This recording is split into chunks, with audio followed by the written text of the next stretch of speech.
Hi welcome back to S academy. ఈ రోజు మనం ఈ సెట్ సంబంధించిన ఇంపార్టెంట్ బిట్స్ అయితే చూద్దాం. ఆల్రెడీ మనం ప్రీవియస్ గా 125 వరకు అయితే అప్లోడ్ చేయడం జరిగింది. ఈ రోజు రిమైనింగ్ 10 క్వశ్చన్స్ అయితే చూద్దాం. అంటే 126 టు 135 వరకు అయితే ఈ రోజు నేర్చుకున్నాం. So first question a is equal to -2 to 30 find a square. a square ని ఫైండ్ అవుట్ చేయాలంటే నార్మల్ ప్రొసీజర్ ఏముంది, a ని 2 టైమ్స్ రాసుకుంటాం. అంటే ఈ విధంగా 2 టైమ్స్ రాసుకొని సో దీన్ని రోని కాలంతో అంటే ఫస్ట్ రోని ఫస్ట్ కాలంతో తర్వాత ఫస్ట్ రోని సెకండ్ కాలంతో మల్టిప్లై చేసుకుంటూ పోవడం. ఇది మనకు ఆల్రెడీ తెలుసు. ఇది మనం ప్రిపేర్ అవుతున్న రీసెట్ ఎగ్జామ్ కదా, కాబట్టి డైరెక్ట్ షార్ట్ కట్లో వెళ్ళిపోదాం. సో షార్ట్ కట్లో చేయాలంటే మనకి ఎన్ని వాల్యూస్ కావాలంటే 4 ప్లేసెస్లో వాల్యూస్ కావాలి. కాబట్టి మనం డైరెక్ట్ లాస్ట్ నుంచి వద్దాం. సో లాస్ట్ నుంచి రావాలంటే మనం ఆల్రెడీ నేర్చుకున్నాం కదా, ఈ డయాగ్నల్ వాల్యూస్ మనకు కావాలంటే రూల్ ఏమి, ఏదైతే వాల్యూ ఉందో దానికి స్క్వేర్ చేయాలా, తర్వాత వీటిని మల్టిప్లై చేసి యాడ్ చేయాలి. అంటే 0 స్క్వేర్ ఎంత 0, 2 3 6 అంటే 0 + 6 ఎంత 6. అర్థమైందా పాయింట్? అదే విధంగా ఇది కావాలన్నా కూడా సేమ్, -2 స్క్వేర్ అంటే 4 అవుతుంది, +2 × 3 2 3 6 కాబట్టి ఇక్కడ వాల్యూ ఏమొస్తుంది 10 వస్తుంది. అర్థమైందా? ఆ విధంగా చేయొచ్చు. కానీ మన ఈ సెట్లో మనం ఏం చేయాలి, లాస్ట్ వాల్యూ మాత్రమే కనుక్కోవాలి. అది ఎక్కడెక్కడ ఉందో చూద్దాం. అది ఇక్కడ 6 ఉంది, రిమైనింగ్ చోట లేదు. కాబట్టి మనం డైరెక్ట్ ఏం చేయొచ్చు, ఆప్షన్ నెంబర్ బి అనేది రైట్ ఆన్సర్. ఇంకా దాంట్లో డౌట్ లేదు. ఫర్ ఎగ్జాంపుల్ 2 చోట్ల 6 ఉంది అనుకోండి, అప్పుడు మనం ఏం చేస్తాం, రిమైనింగ్ డయాగ్నల్ వాల్యూని కనుక్కుంటాం. అర్థమైందా? మరి ఈ ప్లేసెస్ ఎలా కనుక్కోవాలి సార్ ఒకసారి చెప్పండి అనిపిస్తే, డౌట్ ఫర్ ఎగ్జాంపుల్ మర్చిపోయింటే ఈ వాల్యూ థర్డ్ వాల్యూ కావాలంటే ఈ రెండింటిని మల్టిప్లై చేయండి, ఈ రెండింటిని మల్టిప్లై చేసి యాడ్ చేయండి. అంటే -2 × 2 ఏమవుతుంది, -4 అవుతుంది, +2 0 0 అయిపోతుంది. కాబట్టి టోటల్ ఆన్సర్ ఏమొస్తుంది, ఇక్కడ -4 వస్తుంది. అదేవిధంగా థర్డ్ ప్లేస్ కావాలంటే -2 × 3 -6, 0 × 3 0 అంటే టోటల్ ఆన్సర్ -6. అర్థమైంది కదా? డయాగ్నల్స్ వాల్యూస్ కావాలంటే స్క్వేర్ చేసి ఈ డయాగ్నల్ ని మల్టిప్లై చేయాలా, అంటే మల్టిప్లై చేసి యాడ్ చేయాలా. తర్వాత ఈ వాల్యూస్ అంటే సెకండ్ వాల్యూ ఫోర్త్ వాల్యూ కావాలంటే ఈ మల్టిప్లికేషన్ ప్లస్ ఈ మల్టిప్లికేషన్ ని యాడ్ చేయాలి. క్లియర్ కదా? సరే నెక్స్ట్ క్వశ్చన్ చూద్దాం. a is equal to 8x 4y find x value. ఎప్పుడైనా కానీ ఒక మ్యాట్రిక్లో అది 2/2 కావచ్చు, 3/3 మ్యాట్రిక్లో ఒక అన్నోన్ వాల్యూ ఇస్తే దాన్ని మనం ఫైండ్ అవుట్ చేయమంటే మనం దాన్ని =0 అనుకోవాలి. సో =0 అనుకుంటే ఏమవుతుంది, అప్పుడు దీనికి డెట్ వాల్యూ =0. సో డెట్ ని ఫైండ్ అవుట్ చేయాలి. డెట్ ఫార్ములా ఏమి, AD - BC = 0. సో AD అంటే ఎంత, 8 5 40 -BC అంటే 4x = 0. దెన్ 40 = 4x సైడ్ పోతే -4x + 4x అయింది. దెన్ x ఏమవుతుంది, 4 1 4 10 x ఎంత 10. సో ఆప్షన్ నెంబర్ సి అనేది రైట్ ఆన్సర్. అలా కాకుండా క్వశ్చన్లో సేమ్ క్వశ్చన్ ఇచ్చి if debt = 10 find the X value అన్నారు అనుకోండి, దాని మీనింగ్ ఏమి, ఈ 0 ప్లేస్ 10 రాసుకోవాలా, ఇక్కడ 10 రాసుకోవాలా. అప్పుడు ఏమవుతుంది, 40 - 4x = 10 అవుతుంది. -4x ఈ 40 ఆ సైడ్ పోతే 10 -40 అవుతుంది. -4x -30. దెన్ x క్యాన్సిల్ అయిపోతుంది కాబట్టి 30/4, ఎక్స్ వాల్యూ 30/4 అవుతుంది. అట్లా సో మనకి మ్యాగ్నిట్యూడ్ డెట్ వాల్యూ ఇస్తే వాల్యూని సబ్స్టిట్యూట్ చేయాలా, ఇకపోతే 0 పెట్టి ప్రాబ్లం చేయాలా. సార్ 2/2లోనే ఇది రూలా, లేకపోతే 3/3లో కూడా ఉంటుందా? 3/3లో కూడా ఉంటుంది. ఒకటే అన్నోన్ ఇస్తే ఉంటుందా, లేకపోతే 2 3 అన్నోన్స్ ఇస్తే ఉంటుందా? ఏది ఇచ్చినా కూడా same short cut. For example ఇక్కడ a ని ఇచ్చి, ఇక్కడ b అని ఇచ్చి, ఇక్కడ 5 ఇచ్చి ఏమి ఇవ్వకుండా ఓన్లీ x ని ఫైండ్ అవుట్ చేయమంటే AD - BC చేసి కూడా చేయొచ్చు ప్రాబ్లం. అర్థమైంది కదా? ఈ విధంగా చేయొచ్చు. సో చాలా అంటే important model. If a + b = 4102, a - b = 5012 find 2b value find out చేయాలి. సో మనకి ఇచ్చిన క్వశ్చన్ ఏమి, a + b ఇచ్చినాడు, తర్వాత a - b ఇచ్చినాడు. మనం వీటిని ప్లస్ చేసామనుకోండి, ప్లస్ చేస్తే ఏమవుతుంది, 2a వాల్యూ వస్తుంది. కాబట్టి మనం ఏం చేయాలి, మైనస్ చేయాలి. మైనస్ చేసినప్పుడు మైనస్ ప్లస్ అయిపోతుంది కాబట్టి a క్యాన్సిల్ అయిపోయింది, b + b 2b అయింది. అంటే వీటిని మనం ఏం చేయాలి, మైనస్ చేయాలి. అంటే పైన మ్యాట్రిక్ని కింద మ్యాట్రిక్ మైనస్ చేయాలి. అంటే 4 - 5 ఎంత, -1. 1 - 0 ఎంత, 1. 0 - 1 ఎంత, -1. 2 - 2 ఎంత, 0. సో ఇది ఎక్కడుంది మనకు, ఆప్షన్ నెంబర్ డిలో ఉంది. So option number D is right answer. అర్థమైంది కదా ప్రాసెస్? సో ఇక్కడ చూడండి, జాగ్రత్త చూడండి పాయింట్. ఇక్కడ అర్థం కాకపోతే కనుక మనం ఏం చేసినామంటే a + b - a - bని చేసినాం. సో దట్ ఏమైంది, a + b - a +b అయింది. కాబట్టి +a - a క్యాన్సిల్ అయిపోయి మనం 2bకి ఆన్సర్ని ఫైండ్ అవుట్ చేయడం జరిగింది. అర్థమైంది కదా క్లియర్గా? సరే నెక్స్ట్ క్వశ్చన్ చూద్దాం.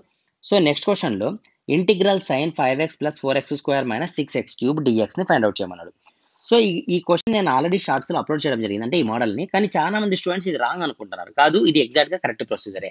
సో మనకి ఎప్పుడైతే క్వశ్చన్లో సైన్ ఆఫ్ మనకి డైరెక్ట్ వాల్యూ అంటే మామూలుగా మెథడ్స్ ఏముంటాయంటే, ఫస్ట్ డైరెక్ట్ మెథడ్లో ఉందా లేదా చూడాలా, నెక్స్ట్ యూనిటరీ ఫార్ములా మెథడ్లో ఉందా లేదా చూడాలా, లేకపోతే కనుక సబ్స్టిట్యూషన్ మెథడ్లో ప్రాబ్లం చేయాలి.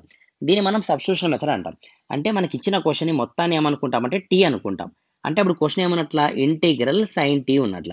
ఇంటిగ్రల్ సైన్ టీ ఉంటే మనం సైన్ టీకి ఆన్సర్ ఏం రాస్తాము, కాస్ టీ రాస్తాం కదా. సో కాస్ టీ, టీ అంటే ఎవరు, 5x + 4x² - 6x³. అర్థమైందా? ప్రొసీజర్ అర్థమైందా? ఇంటిగ్రేషన్లో అంటే డిఫరెన్సియేషన్లో సైన్ అంటే కాస్, ఇంటిగ్రేషన్ ఏమొస్తుంది, ఆన్సర్లో సి వస్తే మైనస్ వస్తుంది కాబట్టి మైనస్ కాస్ ఇది. కానీ మనం టీ ఏదైతే అనుకున్నామో దాన్ని ఏం చేయాలా, డిఫరెన్సియేషన్ చేసి డినామినేటర్లో రాయాలా. సో 5x ఆన్సర్ ఏమొస్తుంది, 5 వస్తుంది. డిఫరెన్సియేషన్ 4x² కి 4 2 8 కాబట్టి 8x మైనస్ 6 3 18x². ఇది ఆన్సర్, డైరెక్ట్ చేయొచ్చు. కానీ చాలా మంది స్టూడెంట్స్ ఇది రాంగ్ ఏమో అనుకుంటున్నారు. కాదు, ఇది ఎగ్జాక్ట్ ప్రొసీజర్. సో మీరు దీన్ని నార్మల్గా టెక్స్ట్ బుక్ ప్రకారం ఎట్లా చేసి ఉంటాం మనం అంటే అది కూడా చెప్తా చూడండి. ఇంటిగ్రల్ సైన్ టీ, ఇక్కడ ఏముంటుంది మనకు డిఎక్స్ అని ఉంటుంది. కానీ మనం దీన్ని ఏం చేస్తాం, ఇన్ టర్మ్స్ ఆఫ్ టీలలో మార్చుకోవాలి. కాబట్టి మనం గుర్తుందా మీకు, where T is equal to 5x plus 4x² plus minus 6x³ రాసుకొని దీన్ని డిఫరెన్సియేషన్ చేసి ఈ ప్రొసీజర్లో చేసుకుంటూ పోయి ఉంటాం. కానీ ఫైనల్గా వచ్చే ఆన్సర్ మాత్రం ఇదే. అర్థమైందా? మీరు కావాలంటే ఒకసారి చెక్ చేయండి టెక్స్ట్ బుక్ మెథడ్లో మీకు వచ్చే ఆన్సర్ ఇదే. కాబట్టి ఎందుకు టైం వేస్ట్ చేసుకుంటారు ఈసెట్ ఎగ్జామ్లో? కొంతమంది కామెంట్ చేస్తున్నారు ఇది రాంగ్ మెథడ్ అని చెప్పేసి. ఇది ఎగ్జాక్ట్గా 100% కరెక్ట్ మెథడే. కాబట్టి మీరు కళ్ళు మూసుకొని ఫాలో అయిపోండి.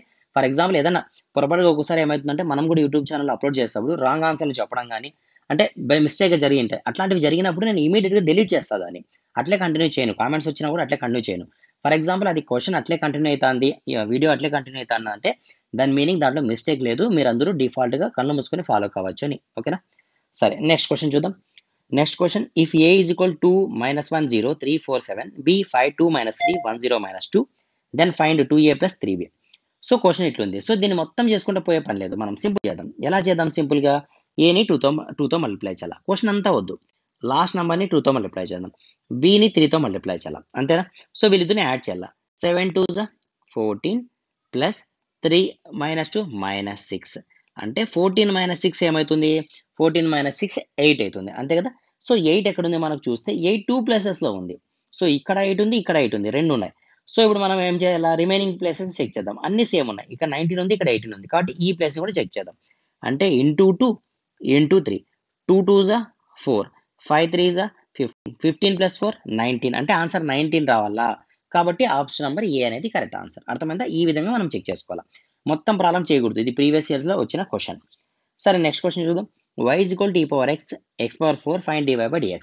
ఇది కూడా అంతే, నేను యూట్యూబ్లో అప్లోడ్ చేయడం జరిగింది. కానీ దీన్ని కూడా చాలా మంది రాంగ్ అనుకుంటున్నారు. ఇది కరెక్ట్ ప్రొసీజర్. ఇది ఏ మెథడ్లో మనం చేస్తాం అంటే ఫస్ట్ డైరెక్ట్ ఆన్సర్ చెప్తా చూడండి. Question e power x into x power 4 ఇస్తే డైరెక్ట్ ఆన్సర్ ఏమంటే e power x ని అలాగే రాసి x power 4 ని రాసి ప్లస్ x power 4 కి డిఫరెన్సియేషన్ చేస్తే 4x³ కదా. ఇది ఫైనల్ ఆన్సర్. అర్థమైందా? సరే, ఎట్లా వచ్చింది సార్ ఇది అంటే కనుక ఏం లేదు, మనం డిఫరెన్సియేషన్ వైకి డిఫరెన్సియేషన్ అంటే dy బై dxకి డిఫరెన్సియేషన్ రాసేటప్పుడు ఏ మెథడ్లో, u ఇంటూ v మెథడ్, అది కూడా చెప్తాం. u ఇంటూ v మెథడ్లో మనం డిఫరెన్సియేషన్ చేయాలప్పుడు uv dash plus u dash v అని ఫాలో అయినాం కదా, అయినామా కదా. సో నేను ఏం చేస్తాను, u dash v plus uv dash అని రాసుకుంటాను. ప్లస్ కాబట్టి ప్రాబ్లం లేదు కదా.